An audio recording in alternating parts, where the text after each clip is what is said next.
নুকাফির আনহু সাইয়্যাতিহি, যেই বান্দার মধ্যে তাকওয়া থাকবে, যেই বান্দা আল্লাহর ভয়তে গুনাহ থেকে বাঁচবে, আল্লাহ রাব্বুল আলামিন ওই বান্দার গুনাহগুলো মিটাইয়া দেন।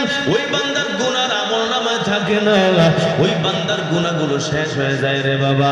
এর যুবকের দল, যদি আল্লাহর ভয় ভিতরে ঢুকাও, আমলনামায় যত গুনাহ থাকবে ওই গুনাহগুলো একটা একটা আল্লাহ মুইসা দিবেন।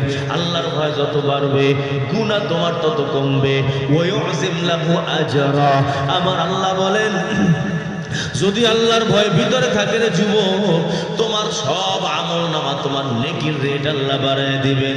যদি আল্লাহর ভয় ভিতরে নিয়া 2 রাকাত নামাজ আদায় করো, আমার হাকিমুল উম্মাত মুজাদ্দিদুল মিল্লাত আশরাফ আলী থানভী রাহমাতুল্লাহি আলাইহি বলেন, আল্লাহর ভয় নিয়ে 2 রাকাত নামাজ আর আল্লাহর ভয় ছাড়া 2 লক্ষ রাকাত নামাজ কোনদিন এক সমান হবে না।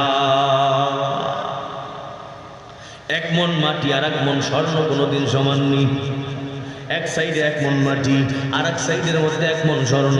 হে বাবা, এখানে যেমন পার্থক্য হয়ে যায়, যেই বান্দার মধ্যে আল্লাহর ভয়, যেই বান্দার মধ্যে গুনাহ নাই, যেই বান্দার মধ্যে নাফরমানি নাই, ওই বান্দা যদি 2 রাকাত নামাজ পড়ে, এই 2 রাকাত নামাজের দাম আল্লাহর কাছে অনেক বেশি।